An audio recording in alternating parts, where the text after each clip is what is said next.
রমজানের প্রস্তুতির জন্য 11টি প্রস্তুতির কথা আমি আপনাদেরকে শোনাতে চাই। 11টি টিপস দিতে চাই, যে টিপসগুলো আমাদেরকে সহায়তা করবে রমজান মাসকে সুন্দরভাবে কাটানোর জন্য। যেই উদ্দেশ্যে আল্লাহ তাআলা রমজান দিয়েছেন, যে উদ্দেশ্যে আল্লাহ তাআলা সিয়াম দিয়েছেন, তাকওয়ার পথে আমরা অগ্রসর হওয়ার জন্য এই 11টি পরামর্শ ইনশাআল্লাহ আমাদের কাজে আসবে। তার ভিতরে প্রথম হলো তওবা এবং ইস্তেগফার করা। কি করা ভাই?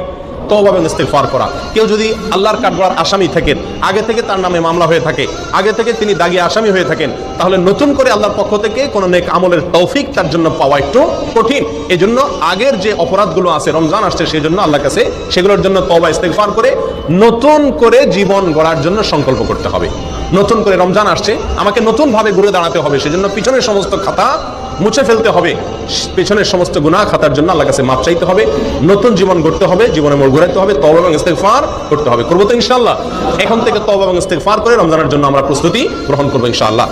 এটা হলো রমজানের প্রথম প্রস্তুতি, তওবা ইস্তেগফার, ফিরে আসা, অন্যায় কাছ থেকে এখন থেকে ফিরে আসতে শুরু করা এবং আল্লাহর কাছে মাপ চাওয়া। আল্লাহর কাছে মাপ চাইলে আল্লাহ সুবহানাহু ওয়া তাআলা যদি ক্ষমা করেন, তাহলে ইনশাআল্লাহ নতুন করে নেক আমলের তৌফিক এবং সুযোগ আমরা লাভ করবো ইনশাআল্লাহ। দ্বিতীয় যে কাজটি করতে হবে সেটা হলো কোরআন এবং সুন্নায় রমজান মাসের যে সমস্ত ফজিলত, মর্যাদা, করণীয় কথা বলা হয়েছে, যে সমস্ত উপকারিতার কথা বলা হয়েছে, সেগুলো এখন থেকে বেশি বেশি আলোচনা করতে হবে, পড়তে হবে, জানতে হবে এবং কল্পনা করতে হবে। মাথায় বারবার রিমাইন্ড করতে হবে যে রমজান কিন্তু আসছে, জানো। হে আমার প্রবৃত্তি, নিজকে নিজে বলতে হবে যে যে রমজান আসছে সেই রমজান আমার জান্নাতে যাওয়ার সুযোগ, সেই রমজান আল্লাহকে সবচেয়ে বেশি সন্তুষ্ট করার সর্বোত্তম উপায়, এই রমজান জান্নাতের বিশেষ গেট দিয়ে প্রবেশের এক সুবর্ণ সুযোগ, এই রমজান আমার পূর্বের সব গুনাহ খাতাকে মাফ করার উপায়, এই রমজান আমার জীবনকে পরিবর্তন করার উপায়, এই রমজান শয়তানের সঙ্গে যে আমার কুস্তাকুস্তি চলে, লড়াই চলে, সে আমাকে অন্যায় করাতে চায়, আমি ভালো থাকতে চাই, সেই লড়াইয়ে আমার জেতার সুযোগ, কারণ আল্লাহ শয়তানকে এই মাসে বেঁধে রাখেন, আমার সুযোগ এই মাসে আমি তাকে হারিয়ে জান্নাতি হওয়ার সুযোগ পেতে পারি।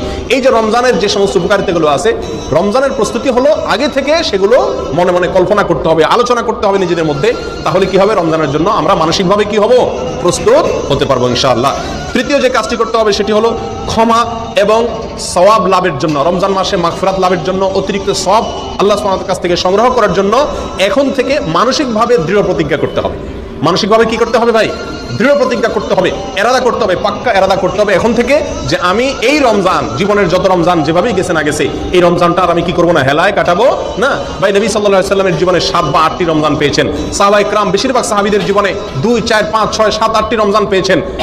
আমরা এক একজন আলহামদুলিল্লাহ জন্মসূত্রে মুসলিম, আমরা আলহামদুলিল্লাহ প্রাপ্তবয়স্ক হওয়া থেকে মৃত্যু পর্যন্ত রমজান পাচ্ছি, 30-40 বার জীবনে রমজান পাচ্ছি।